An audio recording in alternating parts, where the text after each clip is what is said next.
Ponni upcoming எபிசோடில் இங்கே பொன்னி தான் மேலே எந்த தப்புமே இல்லை அப்படிங்கிறத அந்த பார்லர் ஓனர் புரிஞ்சுக்கிட்டு பொண்ணுக்கிட்ட நல்லாவே சோசியலாக பேச ஆரம்பிக்கிறாங்க. அதை பார்க்குற அந்த பார்லரில் ஒர்க் பண்ணுற ஸ்டாஃப் எல்லாமே, பரவாயில்ல பொன்னி, வந்த ஒரே வாரத்தில் மேடத்தோட குணம் புரிஞ்சு, அதுவும் உங்களோட குணம் புரிஞ்சு அவங்க உங்களை கூப்பிட்டு உட்கார வச்சு பேசுறதெல்லாம் பெரிய விஷயம் பொன்னி. நீங்கள் உண்மையிலேயே எந்த அளவுக்கு நல்ல பொண்ணு அப்படிங்கிறது இதுலேயே தெரிஞ்சு போச்சு அப்படின்னு எல்லாருமே ரொம்ப பெருமையாக பேசிகிட்டு இருக்காங்க. இன்னொரு பக்கம் பார்த்தா நம்ம சுந்தரத்துக்கு சரியான ஒரு பிரச்சனை வந்து சேருது. என்னன்னா, சுந்தரம் ரேஷ்மா ஸ்வேதான்னு பல பொண்ணு கூட ரொம்ப நெருக்கமாக பழகி வந்துட்டுருக்காரு. அதில் ஸ்வேதா அப்படிங்கிற பொண்ணை ஏற்கனவே 2 நாளைக்கு முன்னாடி தான் காரில் ஏறி ஒரு இடத்துல இறக்கும்போது நம்ம சிவானி பார்த்துருவாங்க. அதே ஸ்வேதா திரும்பவும் இன்னைக்கு கால் பண்ணி சுந்தரத்தை அர்ஜெண்ட்டாக பார்க்கணும், கொஞ்சம் சீக்கிரம் வாங்கன்னு சொல்கிறாங்க. சுந்தரமும், என்ன இந்த ஸ்வேதா நேத்தானே பார்த்தோம், இப்போ என்ன அதுக்குள்ளே கூப்பிட்றா, ரேஷ்மா வேறு கால் பண்ணியிருந்தா, இவ வேறு கால் பண்ணுறா, சரி ஸ்வேதாவை பார்த்துட்டு அப்புறமா ரேஷ்மா பார்த்துக்கலாம் அப்படின்னு ஸ்வேதாவை பார்க்க சுந்தரம் போகிறாங்க. போய் பார்த்தா ஸ்வேதா, ஏங்க எனக்கு ஒரு மாதிரி இருக்குது, உடம்புலாம் பயமாக இருக்குங்க எனக்கு அப்படின்னு சொல்கிறாங்க. ஏன், என்ன பயம் ஸ்வேதா உனக்கு அப்படின்னு கேட்கும்போது, இல்லைங்க எனக்கு ஒரு 10 நாளாகவே உடம்பு ஒரு மாதிரி இருக்குது, எனக்கு என்னமோ நான் ப்ரெக்னெண்ட்டாக இருப்பேன்னு நினைக்கிறேன் அப்படின்னு சொல்லவும், இங்கே நம்ம சுந்தரம் செம்ம ஷாக் ஆகுறாரு. என்ன ஸ்வேதா சொல்கிற, ப்ரெக்னெண்ட்டாக இருக்கியா, அதுக்கெலாம் சான்ஸே இல்லை, நாம் எவ்வளோ சேஃபாக தானே பழகிட்டு இருக்கோம், அப்படி இருக்கும்போது எப்படி அப்படின்னு கேட்குறாங்க. ஏங்க, என்ன சேஃபாக பழகினாலும் நம்ம நெருங்கி பழகுறோம் தெரியும்ல அப்படின்னு கேட்குறாங்க.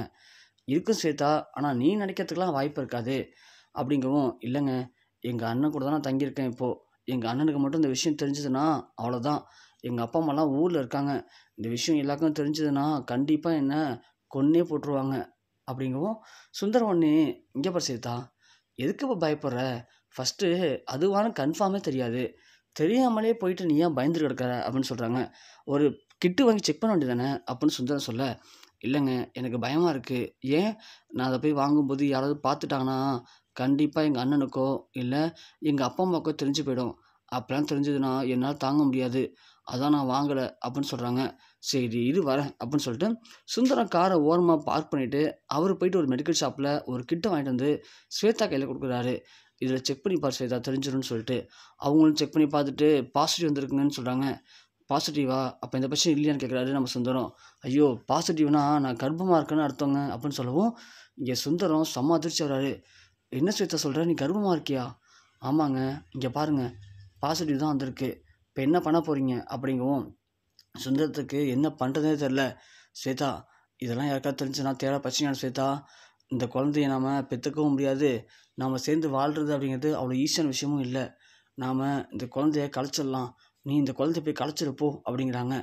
ஏங்க என்ன விளையாடுறீங்களா, குழந்தைய கலைக்கிறதுனா அவ்வளோ அசால்ட்டாக சொல்கிறீங்க, அதுக்கு எவ்வளோ ஃபார்மாலிட்டிஸுக்கு தெரியுமா, எவ்வளோ பணம் செலவாக தெரியுமா, நான் மட்டும் போய் எப்படி தனியாக கலைக்க முடியும், எதாக இருந்தாலும் நீங்கள் கூட வாங்க, எனக்கு ஃபஸ்ட்டு இது என்ன பண்ணுறதுனே தெரில, நான் கன்சீவாக இருக்குன்னு தெரிஞ்சாலே எனக்கு ரொம்ப பயமாக இருக்குது, எப்படி நான் அதை வீட்டில் சமாளிக்க போகிறேன், எனக்கு ஒரே பயமாக இருக்குங்க, எங்கள் வீட்டில் மட்டும் தெரிஞ்சதுன்னா தேவையில்லா பிரச்சனை ஆகிடுங்க பார்த்துக்கோங்க அப்படின்னு இங்கே ஸ்வேதா சுந்தரத்தை போட்டு மிரட்டுறாங்க. சுந்தரமும், ஸ்வேதா இங்கே பாரு, நீ அமைதியாக இன்றைக்கி வீட்டுக்கு போ, எதாக இருந்தாலும் நாளைக்கு நம்ம முடிவெடுத்து இந்த குழந்தைய கலைச்சிடலாம், அது வரைக்கும் இந்த விஷயத்தை யாருக்கும் தெரியாமல் பார்த்துக்கோன்னு சொல்லிட்டு இங்கே சுந்தரம் ஸ்வேதாவை வீட்டில் விட்டுட்டு அவரோட வீட்டுக்கு போகிறாரு. வீட்டுக்கு போன வந்து ஒரே டென்ஷனாக இருக்காரு சுந்தரம். என்னடா பண்ணுறது, தேவையில்லாமல் தப்பு பண்ணிட்டோமோ, ரொம்ப நெருங்கி பழகிட்டோம், இப்போ பாரு தேவையில்லாத பிரச்சனை வந்து நிற்கிது, யாருக்கும் தெரியாமல் இந்த குழந்தைய கலைச்சி ஸ்வேதா சாப்டரை முதல்ல க்ளோஸ் பண்ணி ஆகணும், இல்லைனா இதனாலேயே நமக்கு பெரிய பிரச்சனை வந்துடும் அப்படின்னு சுந்தரம் எங்கே பயந்துட்டுருக்காரு. இன்னொரு பக்கம் பார்த்தா நம்ம பொன்னி எல்லா வேலையும் முடிச்சுட்டு மாலில் நின்றுட்டுருக்காங்க. சக்தி ஒரு மாதிரி பார்க்கில் நின்று நடந்துகிட்ருக்காரு. அப்போது வெண்ணிலா அப்புறம் பிரீத் 2 பேரும் வராங்க. என்ன சக்தி, ஏன் இங்கே இன்னும் சும்மா நடந்துகிட்டே இருக்க, என்னாச்சு அப்படின்னு கேட்குறாங்க. உடனே சக்தி சொல்கிறாரு, இல்லை மதியம் சாப்பிட்டது ஒரு மாதிரி நெஞ்சரிச்சலாக இருக்குது, என்னன்னு தெரியலை அப்படின்னு சொல்லிட்டுருக்காரு. பொன்னி அதை காதில் வாங்கிறாங்க. உடனே பொன்னி கீழே வந்து கிச்சனில் அவருக்காக வரக்காப்பி போட்டு வைக்கிறாங்க. அதை பொன்னி பிரீத்தியும் வெண்ணிலாவும் பார்த்துட்டு, என்ன இந்த பொன்னி வீட்டில் எதுவுமே சாப்பிட மாட்டேன்னு சொன்னால், ஆலையில் நினச்சி நைட்டில் டீ போட்டிருக்கா பற்றி அவளுக்கு அப்படின்னு சொல்லவும், பொன்னி உடனே டீ எனக்கு இல்லை அப்படின்னு சொல்லி அதை கொண்டாந்து டைனிங் டேபிள் வச்சுட்டு போகிறாங்க. உடனே சக்தி பொன்னி எனக்கா அப்படின்னு கேட்குறாங்க. ஆமான்னு சொல்கிறாரு. சொன்ன உடனே சக்திக்கு ரொம்ப சந்தோஷம் தாங்கலை. அந்த டீயை எடுத்து குடிக்கிறாரு. இங்கே பார்த்த வெண்ணிலாவும் பிரீத்தியும் செம கடுப்பாகி என்ன இது 2 பேரும் பேசிக்கிறதே இல்லை, எலியும் பொன்னியுமா தான் இருக்காங்க, ஆனால் இவருக்கு நெஞ்சரிச்சன்னு சொல்லுது அவளுக்கு எப்படி தெரியும்? அப்போது நம்மளை ஏமாத்துறாங்களா 2 பேரும்? அப்போ இவங்க 2 பேரும் பேசிக்கிட்டு தான் இருக்காங்களா அப்படிங்கிற மாதிரி இங்கே வெண்ணிலாவும் பிரீத்தியும் யோசிக்கிறாங்க. இன்னொரு பக்கம் சுந்தரத்துக்கு ஃபோன் வருது. யாருன்னு பார்த்தா ஸ்வேதா தான். திரும்பியும் பார்க்குறாரு, பவானி இல்லை. அட்டன் பண்ண உடனே ஸ்வேதா சொல்கிறாங்க, ஏங்க திரும்ப இன்னொரு பிரச்சனைங்க அப்படின்னு சொல்லும்போது, இப்போ என்ன பிரச்சனை அப்படின்னு கேட்குறாரு நம்ம சுந்தரம். அந்த கிட்ட என் ஹேண்ட்பேக்கில் வச்சுருந்தேன், அது எங்கள் அண்ணன் பார்த்துட்டாரு. பார்த்துட்டு இங்கே ஒரே பிரச்சனை, உங்களை நேரில் பார்க்கணுன்னு கூப்பிட்றாரு, நாளைக்கு உங்களை வந்து பார்க்க சொல்கிறாரு அப்படின்னு சொல்லவும் இங்கே சுந்தரத்துக்கு என்ன பண்ணுறதுனே தெரில. என்ன ஸ்வேதா சொல்கிறேன், அதை கொண்டு போய் என் கிட்ட அந்த பேக்கில் வச்சுருந்த, அதை அங்கேயே தூக்கி போட வேண்டியதான் நீனு அப்படின்னு சொல்கிறாரு. நான் அப்புறமா தூக்கி போகலான்னு வச்சுருந்தாங்க, நான் மறந்துட்டேன் எடுக்கிறதுக்கு. இப்போது எங்கள் அண்ணன் பார்த்துட்டாரு, உங்களை பார்க்கணுன்னு சொல்கிறாரு அப்படிங்கவும் சுந்தரத்துக்கு என்ன பண்ணுறதுனே தெரில. சரி நாளைக்கு பார்த்துப்போம், ஃபோனை வை, நான் இப்போ வீட்டில் இருக்கேன், யாராவது பார்த்துட்டா தேவையில்லாத பிரச்சனையாயிடும் அப்படின்னு சுந்தரம் இங்கே ஃபோனை வச்சிடறாரு. அடுத்த நாள் காலையில் விடிஞ்ச உடனே சுந்தரம் அவசரமாக கிளம்புறாரு. இங்கே பொன்னி அவங்க வேலைக்கு கிளம்பி முன்னாடி போகிறாங்க. சுந்தரம் இங்கே கிளம்புறதை பார்த்த பவானி, ஏங்க சிவானியை கொண்டு போய் ஸ்கூலில் விட்டுட்டு போகிறீங்களா அப்படின்னு கேட்குறாங்க. பவானி, நான் ரொம்ப ரொம்ப அர்ஜென்ட்டான ஒரு மீட்டிங்காக போகிறேன், என்னால் இன்றைக்கி எந்த வேலையும் செய்ய முடியாது, என்னை ஒரு 2 நாளைக்கு ஃப்ரீயாக விட்டுரு, அப்புறம் இருந்தாலும் பார்த்துக்கலான்னு சொல்லிட்டு சுந்தரம் சாப்பிடாம கூட அவசரமாக போகிறாரு. இதை எல்லாருமே பார்க்குறாங்க. பொண்ணு இங்கே அவங்களுடைய பார்லரில் போய் அவங்க பார்லர் வேலையெல்லாம் முடிச்சுட்டு திரும்ப டிஃபன் சாப்பிட்லான்னு வெளில வராங்க. ஏன்னா அங்கே வந்திருக்க அந்த ஸ்டாஃபுகளுக்கு டீயும் அப்படியே பொன்னிக்கு டிஃபனும் வாங்கலான்னு வெளியில் கடைக்கு வரும்போது சுந்தரம் ஒரு பொண்ணை அழைச்சிட்டு ஹாஸ்பிட்டல் உள்ள போகிறத நம்ம பொன்னி பார்த்துட்றாங்க. என்ன சுந்தரம் தானே அது, ஏதோ ஒரு பொண்ணை அழைச்சிட்டு ஹாஸ்பிட்டல் உள்ள போகிறாரு அப்படின்னு சொல்லி யோசிக்கிறாங்க. அது மட்டும் இல்லை, நீ சிவானி பாப்பாவும் சொன்னாங்கல்ல, ஏதோ ஒரு பொண்ணை அப்பா அழைச்சி வந்து ட்ராப் பண்ணாங்கன்னு சொல்லிட்டு, ஒருவேளை அந்த பொண்ணாக இருக்குமோ அப்படின்னு பொண்ணு யோசிக்கிறாங்க. நாம் இப்போது டீ வாங்கிட்டு சலூன் போகல அப்படின்னா கண்டிப்பாக பிரச்சனை ஆகிடும், நாம் என்ன பண்ணுறது அப்படின்னு யோசிக்கிறாங்க பொன்னி. உடனே சக்தியோட ஃப்ரெண்ட்ஸ் கால் பண்ணி இது மாதிரி அட்ரஸையும் அங்கே சுந்தரம் இருக்காரு, நீங்கள் வந்து கொஞ்சம் என்னென்னு பாருங்கன்னு சொல்லிட்டு உள்ளே போயிடுறாங்க. சக்தியோட ஃப்ரெண்ட்ஸ் உடனே கிளம்பும்போது சக்தி கேட்குறாரு, என்னடா ஃபோன் வந்துச்சு ஒன்று வேகமாக கிளம்புறீங்க, எங்கே போகிறீங்க அப்படின்னு கேட்கும்போது சக்தியோட ஃப்ரெண்ட்ஸும் எல்லாத்தையும் சொல்கிறாங்க. ஓ பொன்னி தான் கால் பண்ணாலா, இருடா நானும் வரேன் அப்படின்னு சொல்லிட்டு சக்தியும் கிளம்பி போகிறாரு. போனால் இங்கே சுந்தரத்தோட கார் நிற்கிறத சக்தி பார்க்குறாங்க.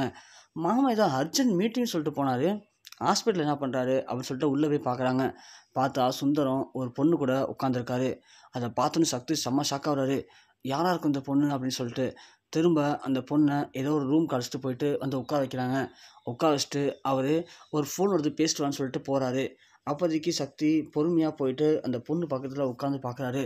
அந்த பொண்ணு யார்கிட்டயும் ஃபோனில் பேசுகிறது இது மாதிரி, இல்லை அவர் கூட தேவையில்லாமல் நான் பழகிட்டேன், அப்பயே பழகாமல் இருந்திருக்கணும், இப்போ நான் கன்சீவாக இருக்கேன், இப்போது அந்த குழந்தைய கலைக்கிறதுக்காக நானும் அவரும் ஹாஸ்பிட்டல் வந்திருக்கோம், எங்கள் அண்ணனுக்கு இந்த விஷயம் தெரிஞ்சு போச்சு, எங்கள் அண்ணன் அவரை பார்க்கணுன்னு சொன்னாங்க, ஆனால் இவர் குழந்தையெல்லாம் கலைச்சிட்டு போகலான்னு சொல்லி என்னை காலையிலே இங்கே அழைச்சிட்டு வந்திருக்காரு, எனக்கு இப்போ என்ன பண்ணுறதுனே தெரில, ஏற்கனவே நான் கன்சீவாக இருக்க விஷயம் எங்கள் அண்ணன் தெரிஞ்சு போய் வீட்டில் செம பிரச்சனை, இப்போ அதை கலைச்சிட்டேன்னு தெரிஞ்சால் இன்னும் பிரச்சனையாயிடும், எனக்கு என்ன பண்ணுறதுனே தெரில அப்படின்னு சொல்லி இங்கே புலம்பிட்டு இருக்காங்க ஃபோனில்.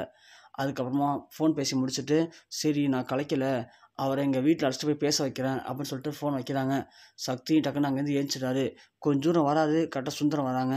வந்த உடனே சுந்தரத்தில் அந்த பொண்ணு சொல்கிறா, இல்லைங்க குழந்தைய கலைக்க வேணாம், நீங்கள் ஃபஸ்ட்டு வந்து எங்கள் வீட்டில் பேசுங்க, எங்கள் அண்ணன் உங்களை பார்க்கணுன்னு சொன்னார்ல, அதுக்கப்புறம் வந்து குழந்தைய கலைச்சிக்கலான்னு சொல்கிறாங்க. ஆனால் சுந்தரம், இல்லை ஸ்வேதா இவ்வளோ தூரம் வந்துட்டோம்ல, அப்பாயின்மெண்ட்லாம் வாங்கிட்டோம், நம்ம அபார்ட் பண்ணிடலாம், அதுக்கப்புறமா நேராக போய் உங்கள் அண்ணன்ட்ட பேசலான்னு சொல்கிறாரு. இல்லைங்க என்னால் முடியாதுங்க, எங்கள் அண்ணன் உங்களை ஃபஸ்ட்டு பார்த்து பேசணும்னு சொன்னார், அப்புறமா கலைச்சிக்கலாம் வாங்கன்னு சொல்கிறாங்க. சுந்தரத்துக்கும் ஸ்வேதாக்கும் லைட்டாக அங்கேயே சண்டே ஆகுது. ஆனால் சுந்தரம் ஹாஸ்பிட்டலில் இருக்குது, இப்போ நம்ம பிரச்சனை பண்ணால் கண்டிப்பாக பிரச்சனை பெருசாகிடுன்னு சொல்லிட்டு கொஞ்சம் அமைதியாக ஏஞ்சி வராரு. ஏஞ்சி வந்து கார் எடுத்துகிட்டு கிளம்புறாங்க.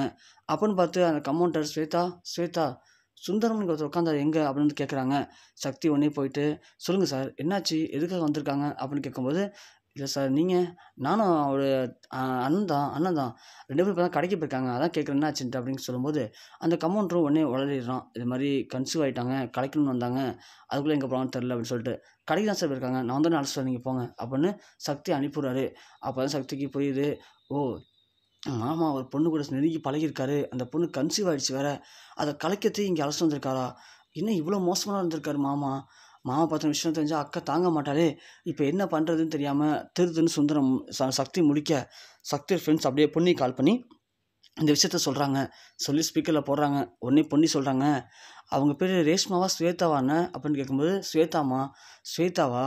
நான் கூட ரேஷ்மான்னு நெனச்சேன்." "அது யாரும்மா?" அவருக்கு நெறைய பொண்ணுங்க கூட பழக்கம் இருக்குண்ணே. இதே மாரி தான் நெறைய பொண்ணுங்கள அழைச்சுக்கிட்டு அங்க இங்கன்னு சுத்திட்டு இருப்பாரு.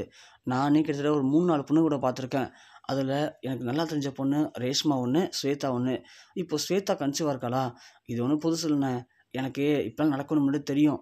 ஆனா நாம சொன்னா யாரும் நம்ப மாட்டாங்களே! அதனால தான் இத பத்தி நான் கண்டுக்கிறது இல்ல. சரிண்ணே, நான் கொஞ்சம் வேலையா இருக்கேன். முடிச்சுட்டு நம்ம ஈவினிங்கா பேசுவோம்ன்னு சொல்லிட்டு பொன்னி ஃபோன் வச்சுர்றாங்க. அத கேட்ட சக்திக்கு செம்ம அதிர்ச்சியா இருக்கு. அப்ப மாமா உண்மையிலேயே கெட்டவர் தான். மாமா பண்ண தப்பு எல்லாத்தையும் கண்டுபிடிச்சு, வீட்ல மாமா மேல யாரு என்னன்னு நிரூபிச்சாலே வீட்ல இருக்கிற பாதி பிரச்சனை முடிஞ்சிருமேன்னு சக்தி முடிவு பண்றாரு. சக்தியோட ஃப்ரெண்ட்ஸும் அத தான் சொல்றாங்க. சரிடா, நாம இப்ப மாமா ஃபாலோ பண்ணுவோம். மாமா எங்க போறாரு, என்ன பண்றாருன்னு தெரிஞ்சு எல்லாத்தையும் நிரூபிச்சுட்டாலே போதும்டான்னு சொல்லிட்டு சக்தி சுந்தரத்த ஃபாலோ பண்ணி போறாரு.